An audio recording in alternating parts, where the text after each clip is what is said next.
us as the collective, for a start, Urbania. It's us as a thought process, I think. It's this collection of ideas that kind of come in a space, a place, or just through us as individuals.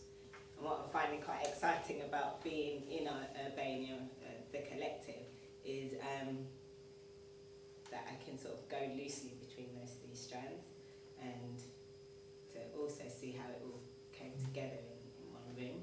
So yeah. Why red has been, for me, I had no objections to red because it's my favourite colour. But then red is also great for us because it has so many connotations, and I think that plays on the diversity of our group. I think red is vibrant, I think red can be dangerous, I think red can be the sort of symbol of something new. It's lucky, it's good, it's bad, and I like that it's like a jumble of things. And I find it quite a safe colour, but I know that some people find it quite dangerous. And my experience of the red in this space, in the RA, has been interesting, being in red and feeling that some people find it inviting and some people find it like a warning to sort of not come and be involved. So inviting, yeah. Utopia question mark. Yeah, the question mark is very much about utopia. It's like it's something different for everybody. When I look back at our time in the Lake District, I think that was the beginnings of a utopia that I really loved.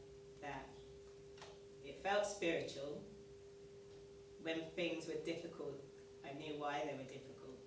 And I think utopia is when you know why things are happening, and you don't feel scared about why they are. So yeah, I think utopia is a good place because it feels like you know the answers already. Well, my strand is the soup strand, and that's very much what my practice is. For me, it's looking at myth making and the whole idea of creation stories. And I was really interested in the way that Urbania came together and trying to document that.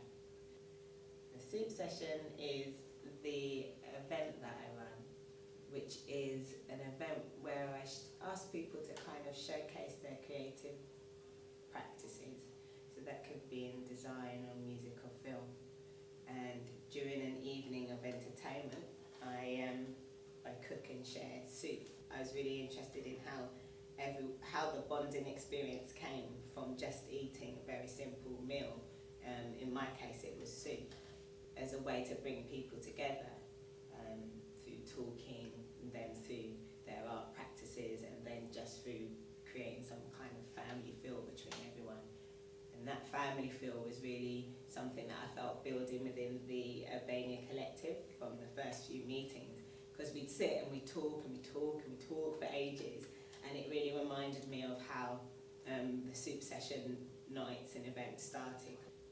I was looking at the story of Stone Soup as a way of relating to the kind of creation myth that would come from documenting how Urbania developed. So in the story of Stone Soup, a pilgrim kind of comes to a town. They've got lots of food, but they don't want to share it. And they sort of are a bit like, we've got hard times, so you know, we don't know who this person is. Do they need to share in this kind of hub? And the pilgrim is very much like, okay, that's cool. I just wanted a place to stay, some warm meal. It's fine, don't worry. But you know, is it okay if I just pitch up a fire? And is it okay if I just, you know, I'm just going to cook a meal? And the pilgrim puts the stone into a pot of boiling water and starts cooking. The pilgrim goes, okay, this would taste really good if, you know, just had a little bit of, I don't know, if it had a carrot or something. And someone pipes up in the village and goes, I've got a carrot. So the carrot goes in, and then someone else will taste it, oh, it needs a bit of seasoning, or I don't know, or maybe a tomato, or has anyone got a bit of meat or something to go in it? And then bit by bit, the sort of different people from the village kind of come and add different vegetables and different ingredients to the pot. And I think that's really representative of us as a collective, that we sort of had one thing or one idea that was in the pot, and then many different things came from that.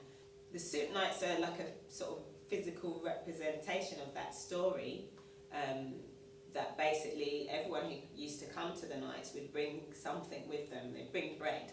I'd say bring your own bread.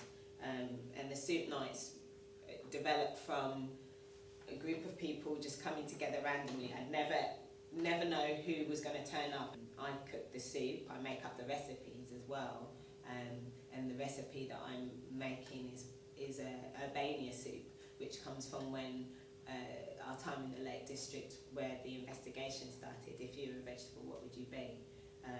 And what seemed to be quite an absurd question at the beginning ended up being quite a philosophical question, because suddenly you're talking about yourself as a vegetable, but actually you're having to be quite succinct and get to the core of what you're about. For the soup night, we're going to serve, or I'm going to cook up Urbania soup, but I've also been collecting vegetables from the people that have been visiting our exhibition or installation. So I'm also going to make a soup flavour that represents all the people that have visited us. January the 8th, get to the Royal Academy, soup night, Urbania soup night, come and join us.